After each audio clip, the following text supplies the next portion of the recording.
Hey everyone, welcome to Brainford study point. My name is Odesh. आज हम लोग polity का रिवीजन कर रहे हैं 12वीं क्लास का। तो रिवीजन में हम आगे देख रहे थे कौन सा चैप्टर, हम लोग देख रहे थे समकालीन दक्षिण एशिया के बारे में, जिसको कंटेम्प्रेरी साउथ एशिया बोल रहे हैं। जो डेली का जो सीरीज चल रहा है वो 100% एग्जाम के पॉइंट ऑफ व्यू से इम्पोर्टेंट है। तो चलिए देखते हैं आपसे। जब हम साउथ एशिया की बात करते हैं तो साउथ एशिया में सबसे पहले देश कौन सा आते हैं? तो साउथ एशिया में आपका पहले पाकिस्तान हो गया, नेपाल हो गया, भूटान हो गया। मतलब जब इंडिया के अगल बगल वाले जो देश होते हैं वो क्या हो जाएंगे, साउथ एशिया में आएंगे। जैसे आपका नेपाल हो गया, भूटान हो गया, बांग्लादेश हो गया, ठीक, इधर मालदीव हो गया, श्रीलंका हो गया, पाकिस्तान हो गया, इंडिया हो गया, ये सब साउथ एशिया में आते हैं। पहले इन दोनों को नहीं लाया जाता था, लेकिन अफगानिस्तान और म्यांमार को भी साउथ एशिया में जोड़ा जाता है। दक्षिण एशिया में विश्व का एक महत्वपूर्ण क्षेत्र है बच्चों। इसमें आपको देखने को मिलेगा कि ऊपर की तरफ क्या है, हिमालय पर्वत है, नीचे की तरफ क्या है, इंडियन ओशन है जिसको हिंद महासागर बोलते हैं, इधर बे ऑफ बंगाल है, इधर क्या है, अरेबियन सी है। मतलब जो साउथ एशिया के देश जो है इस तरीके से चारों तरफ से क्या नेचुरल चीज़ों से घिरे हुए, जिसमें पहले कितने देश थे, 7 देश थे। कौन कौन? भारत, पाकिस्तान, नेपाल, भूटान, बांग्लादेश, श्रीलंका, मालदीव। ये सब क्या दक्षिण एशिया के ये सब दक्षिण एशिया के लिए इस्तेमाल किया जाता है, ठीक। अच्छा, अब इसमें अफगानिस्तान और म्यांमार को भी शामिल कर दिया गया था, जैसा कि मैंने आपको डिस्कस कर दिया था कि अफगानिस्तान और म्यांमार को भी क्या कर दिया है, शामिल किया जाता है। दक्षिण एशिया के देशों में आपस में क्या सहयोग और संघर्ष का दौर चलता रहा। जितने भी दक्षिण एशिया के देश हैं आपस में उनके बीच में सहयोग भी चलता रहा। संघर्ष के बारे में हम देखेंगे। मतलब भारत का इंडिया के साथ, भारत का पाकिस्तान के साथ, भारत का बांग्लादेश के साथ कैसा संबंध है, कैसा संघर्ष है, वो चीज़ें हम देखने वाले थे। अब देखिए दक्षिण एशिया जो भौगोलिक दक्षिण एशिया जो है, दक्षिण एशिया की भौगोलिक स्थिति देखें तो उत्तर की तरफ मैंने बता दिया कि अगर ये इंडिया का मैप है और इधर आपको देखने को मिलेगा क्या, हिमालय पर्वत है। और दक्षिण में मतलब नीचे की तरफ क्या देखने को मिलेगा, हिंद महासागर जिसको अरेबियन सी बोलते हैं। पश्चिम में देखने को मिलेगा हिंद महासागर, इधर आपका इंडियन ओशन बोलते हैं, इधर क्या अरेबियन सी बोलते हैं, इधर बे ऑफ बंगाल बोलते हैं, ठीक, बंगाल की खाड़ी है।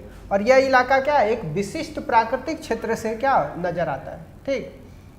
आप देख लीजिए इसकी भौगोलिक विशिष्टता ही इस महाद्वीपीय क्षेत्र के भाषाई, सामाजिक तथा सांस्कृतिक अनूठोपन के लिए क्या एक जिम्मेदार है। इस क्षेत्र की चर्चा में जब तब हम अफगानिस्तान और म्यांमार को भी शामिल कर लेते हैं, ठीक। अब देखिए दक्षिण एशिया की राजनीति के बारे में बताते हैं। तो दक्षिण एशिया के विभिन्न देशों में एक सी राजनीति प्रणाली नहीं है। मतलब जितने भी दक्षिण एशिया के देश हैं सभी देशों में सेम पॉलिटिकल सिस्टम नहीं चलता है। कहीं पे राजतंत्र चलता है, कहीं पे लोकतंत्र चलता है, कहीं पे मिलिट्री रूल कर रही है। तो इस तरीके से आपको देखने को मिलेगा, ठीक। लोकतांत्रिक व्यवस्था सफलतापूर्वक कायम नहीं है। भारत और श्रीलंका एक राष्ट्र के रूप में हमेशा ही लोकतांत्रिक रहे।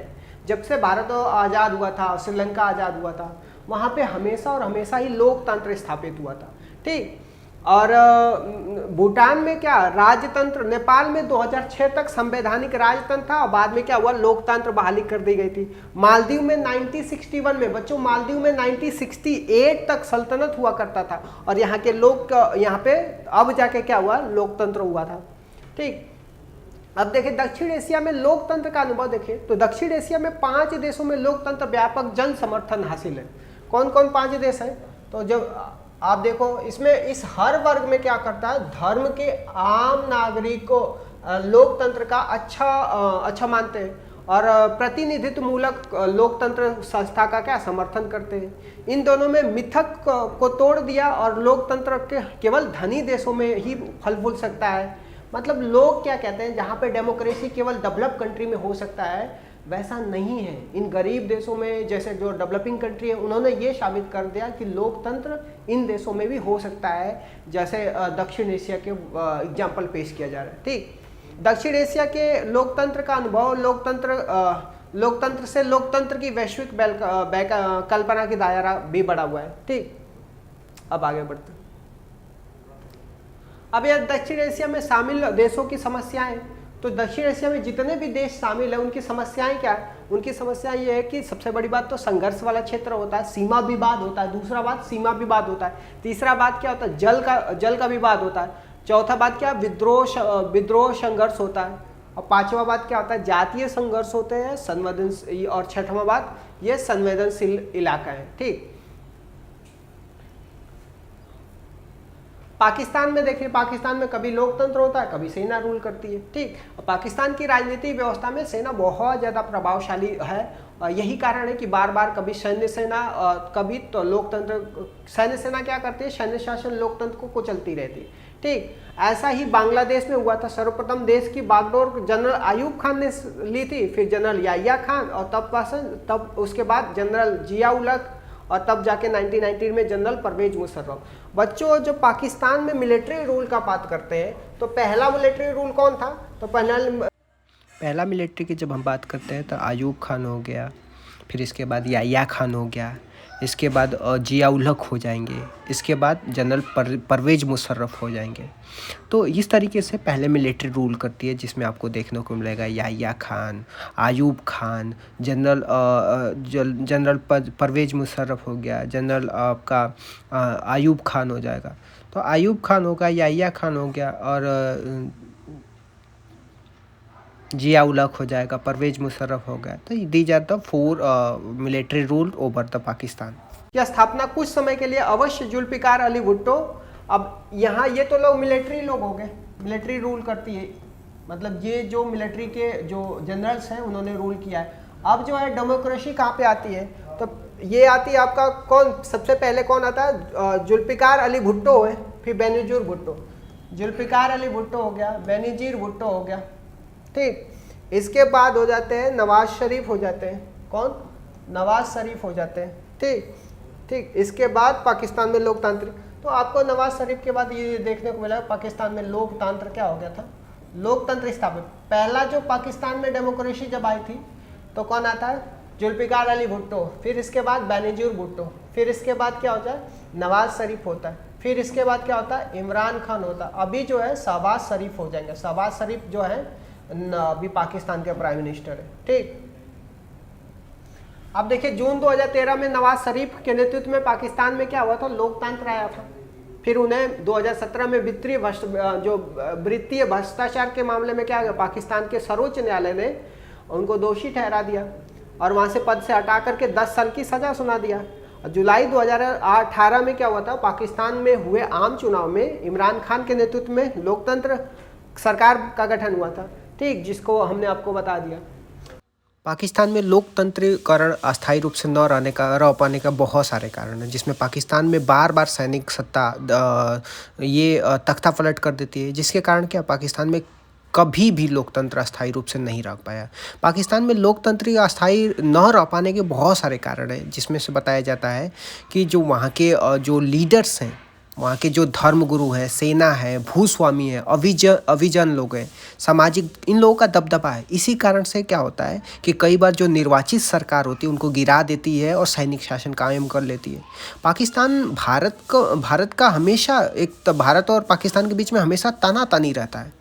पाकिस्तान भारत के साथ हमेशा तानातानी रहते हैं, जिसका फ़ायदा उठा करके वहाँ के जो सैनिक हो गया, धर्मगुरु हो गया, भूस्वामी हो गया, ये लोग क्या करते हैं, ये लोकतांत्रिक सरकार में खोट दिखाकर जनता को बताते हैं कि पाकिस्तान की सुरक्षा खतरे में है और सत्ता पे काबिज हो जाते हैं। पाकिस्तान में अधिकांश संगठन जो है शासन को ये जायज़ ठहराया जाता है।